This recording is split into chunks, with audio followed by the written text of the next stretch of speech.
안녕하세요. 무풍입니다. 가을을 찾아 다녀온 강원도 투어 2편입니다.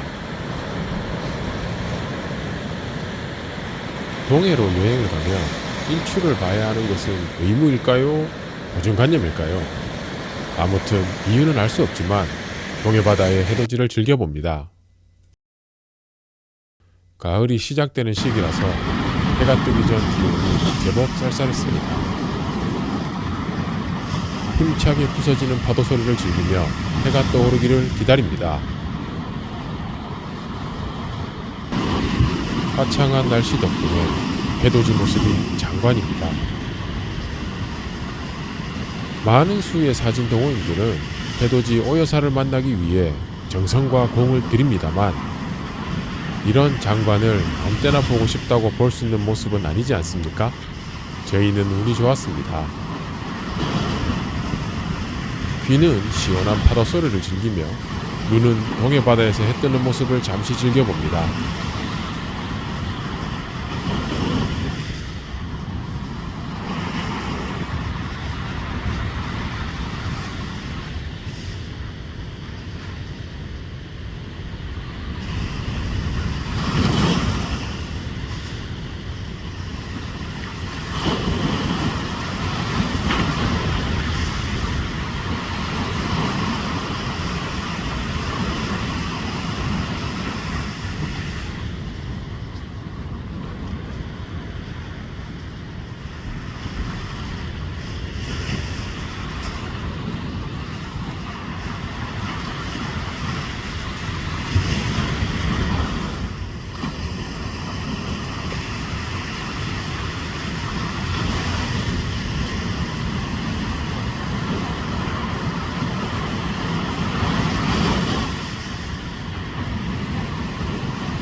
동해 바다의 강렬한 해돋이도 보았으니 숙소에서 떠날 준비를 합니다. 숙소 앞에서 인증샷도 찍고 양양 동호해수욕장을 배경으로 인증샷도 남깁니다.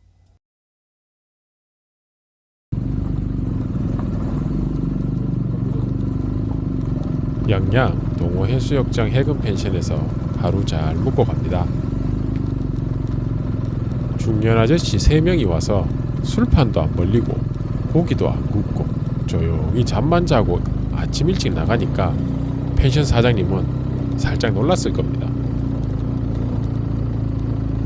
과거에 강원도 동해안은 군사 보안시설로 지정된 해안선이 많아 민간인이 들어갈 수 없는 해변이 엄청 많았습니다. 제가 정확히는 모르겠지만 동호해변은 과거에 군사지역으로 개방 안 되는 해수욕장이었을 겁니다. 바로 옆 양양공항이 있으니 그랬을 거라 짐작을 합니다. 동호해안에 아직 남아있는 철조망을 보니 하조대 해수욕장 정도가 조기 개방되었고 동호해수욕장은 최근에 개방된 곳이 아닐까 추측해봅니다. 펜션 단지와 캠핑카들이 즐비한 지금의 풍경이 이질감 없이 자연스럽게 생각되지만 이런 풍경도 많은 사람들이 노력한 결과물이라 생각해보면 감회가 새롭습니다. 낙산대교를 타고 양양남대천을 건넙니다. 양양남대천을 따라 올라가면 오색천을 만나고 오색천을 따라 올라가면 한계령으로 이어집니다. 우리나라로 회귀하는 연어의 70% 이상이 이곳 양양남대천으로 온다고 합니다. 남대천과 오색천을 따라 올라가는 한계령은 반대 방향으로 이따 들릴 예정입니다.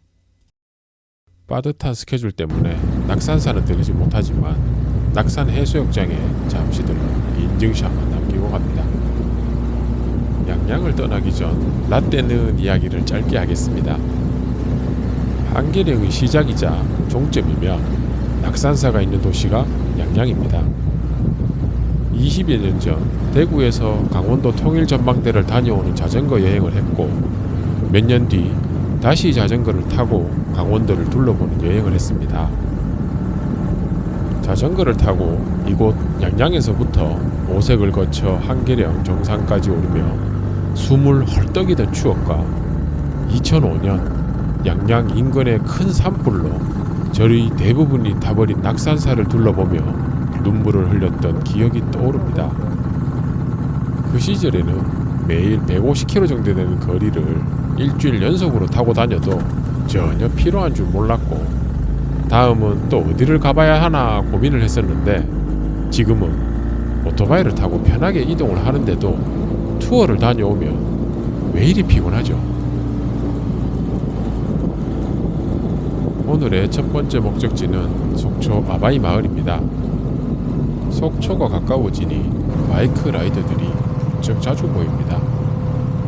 서울 경기권 라이더들이 동해안을 보기 위해 가장 쉽고 편하게 이용할 수 있는 루트가 미시령 터널이고 그 종착지가 속초라서 정말 많은 라이더들과 손인사를 나눌 수 있었습니다.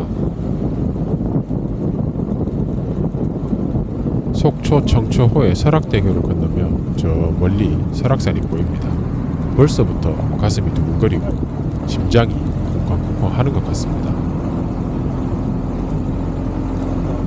설악산을 보기만 해도 이미 마음은 울산 바위를 바라보며 미시령을 올라가고 있습니다만 옛말에 금강산도 식후경이란 말이 있지 않습니까?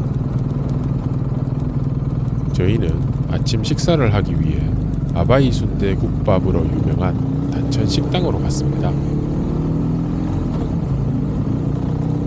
아침 8시 반밖에 안 된 시간이었지만 이미 단천 식당에는 대기줄이 있었고 저희도 잠시 기다린 후에 입장했습니다. 이곳 단천 식당뿐만 아니라 아바이 마을의 시그니처 메뉴인 오징어 순대와 아바이 순대국밥을 주문했습니다. 아바이 마을의 아바이 순대국밥이 유명하다지만 아침부터 손님이 붐비고 있던 식당은 오직 단천 식당밖에 없었습니다. 저희가 식사를 마치고 나올 때는 식당 밖 야외 테이블에도 손님으로 만석이었습니다. 오징어 순대와 아바이 순대국밥을 먹으며 정말 맛있었던 음식은 메인 메뉴 둘 중 하나가 아니라 오징어 순대 옆에 조금 나왔던 명태 회 무침이었습니다. 영상 편집하는 지금 명태 회 무침 생각을 하니 입에 침이 저절로 보입니다.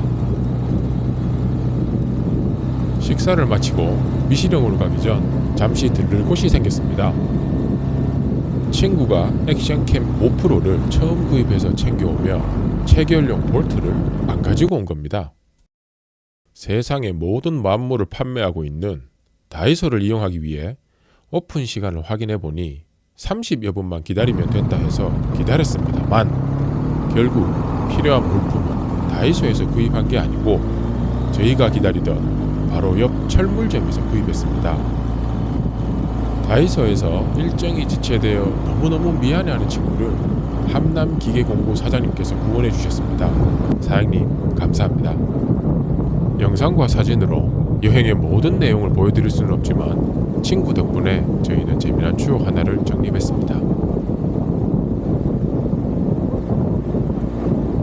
미시령 터널을 향해 달리다 보니 울산 바위가 보이기 시작합니다. 제가 우리나라에서 가장 좋아하는 풍경이 울산 바위입니다. 경상도에서 온 사람이라 그런 게 아니니 오해는 하지 마세요. 아무리 멋진 울산 바위라도 날씨가 흐리면 잘 보이지 않습니다. 산 타는 분들이 흔히 하는 말이 있지요. 곰탕 하늘이라고. 어제 오늘 하늘을 보면 저희는 축복받은 것 같습니다. 하늘은 말다 못해 시리다 싶을 정도로 파란 하늘입니다. 그 덕분에 울산 바위와 설악산 풍경을 또렷하게 감상할 수 있습니다. 울산바위를 이렇게만 보고 지나갈 수는 없습니다. 울산바위 인증샷을 남기기 위해 휴게소로 들어갑니다. 이곳 휴게소 이름이 미시령 휴게소도 아니고 울산바위 휴게소도 아닙니다. 울산바위 촬영 휴게소입니다. 저처럼 울산바위에 환장하는 사람들이 엄청 많다는 소리겠죠. 단 한 번이라도 울산바위 앞에서 이런 풍경을 보고 나면 솔직히 환장하지 않을 수가 없을 겁니다. 와 하는 감탄사밖에 안 나옵니다. 뭐라 이 감정을 표현할 만한 형용사가 떠오르질 않습니다. 함께한 멤버들 각자 개인 사진을 찍었지만 본 영상에는 제 사진만 올립니다. 왜냐하면 그건 주인장 마음 아니겠습니까?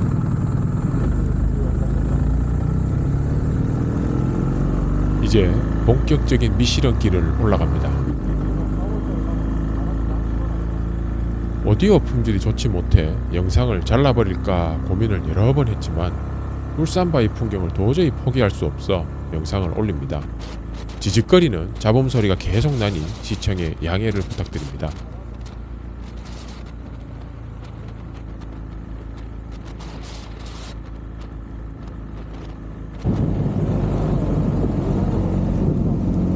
울산바위가 제 배경에 포함되어 있는 것만으로도 행복합니다. 나레이션을 잠시 중단하고 미시령을 올라보겠습니다.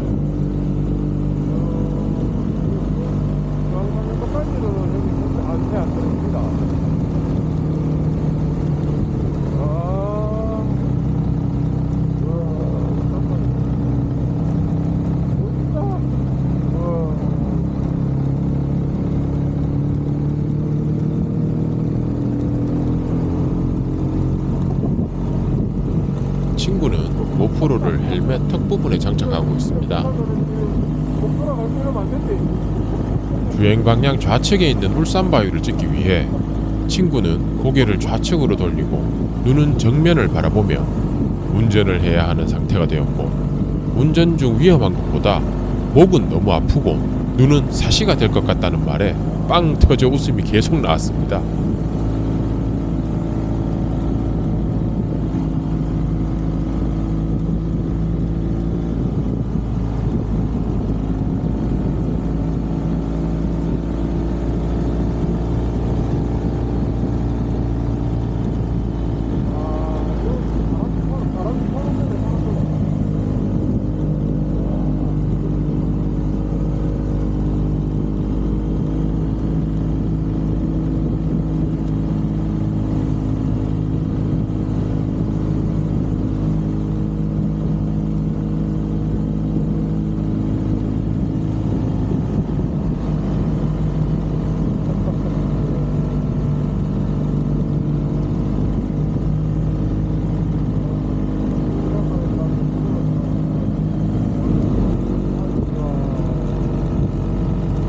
우측 방향으로 동해 바다가 보이는 걸 보니 미시령 정상이 가까워졌습니다.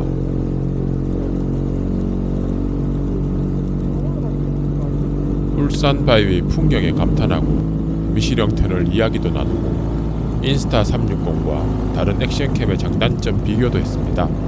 그렇게 웃고 떠들며 오르다 보니 어느덧 미시령 정상 휴게소에 도착했습니다. 미시령 정상에 먼저 도착해 있던 많은 라이더들 중 몇몇 분들께서 저희를 반겨줍니다. 평소에는 바이크 시동을 끄고 이동할 때 인스타 360 전원을 꺼두고 이동하거나 탈거해서 들고 이동합니다. 이날은 전원 끄는 것을 깜빡하고 미시령 표지소까지 다녀왔더니 이렇게 재미난 영상이 찍혀 있었습니다.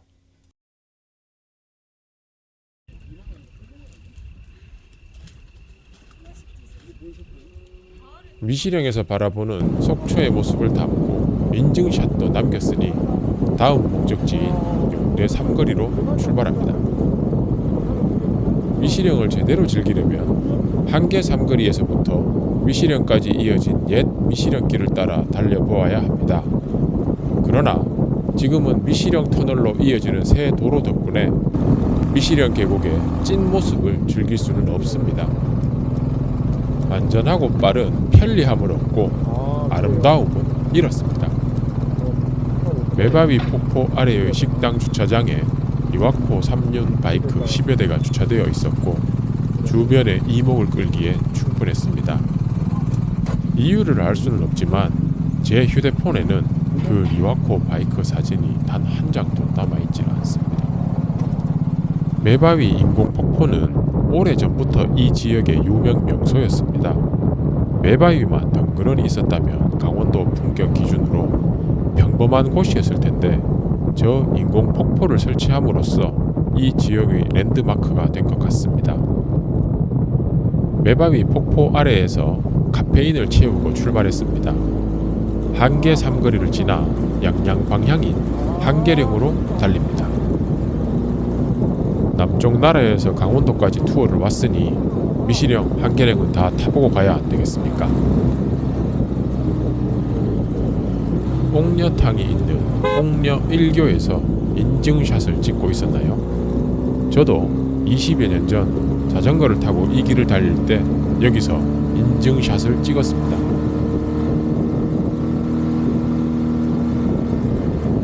한계령, 미시령, 대관령, 구룡령, 몬두령, 만항제 모두 높은 고갯길로 강원도뿐만이 아니라 전국적으로 유명한 곳이지만 각각 고갯길의 특성이 워낙 뚜렷하고 풍경도 개성이 넘치는 곳입니다. 기회가 된다면 차를 타고 가거나 모터사이클을 타고서 한 번쯤은 꼭 들러보시길 추천드립니다. 제가 권해드리고 싶은 수단은 자전거입니다. 한 가지 주의사항을 말씀드리자면 위에 나열한 고갯길들은 사진으로 보거나 영상으로 볼 때 정말 멋있지만 차를 타고 그 길을 달려보면 솔직히 멀미납니다. 그렇기 때문에 풍경을 즐기는 여행을 하려면 두 바퀴를 타야 합니다. 그리고 자연의 소리와 냄새까지 즐기려면 자전거를 타는 것이 좋습니다. 그럼 그렇게 좋은데 저는 왜 자전거를 안 타고 모터사이클을 타고 왔냐고요? 네, 저는 이미 자전거를 타고 와 봤거든요. 이런저런 이야기를 하다 보니 어느덧 한계령에 도착합니다. 한계령도 미시령과 마찬가지로 많은 수의 바이크 라이더들이 도착해 있었습니다. 아마 제가 바이크 입문하고 하루에 만난 라이더 수가 가장 많았던 날이 바로 이 날이었던 것 같습니다.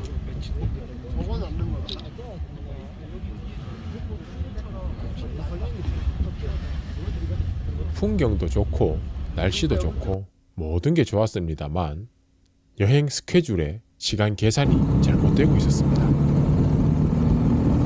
원래 계획은 이 시간쯤이면 내린천 어딘가를 달리고 있거나 살둔 인근을 달리고 있었어야 했습니다. 한계령 정상인데 시간은 이미 12시 반이 넘어가고 있었습니다. 네, 계획보다 많이 늦어지고 있는 겁니다. 그뿐만이 아닙니다. 투어 영상도 1편과 2편 두 개의 영상을 마무리할 계획이었으나 분량 조절 실패로 결국 3편까지 3개의 구성으로 계획을 수정합니다.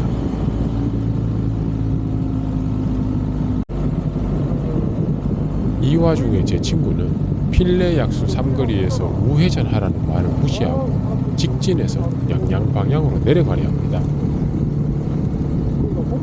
풍경에 취해가다 보면 그럴 수도 있습니다. 충분히 이해합니다. 일단 2부 영상은 한계령에서 마무리합니다. 3부 영상에서 운두령 동강을 달리는 모습으로 찾아뵙겠습니다. 시청해주셔서 고맙습니다.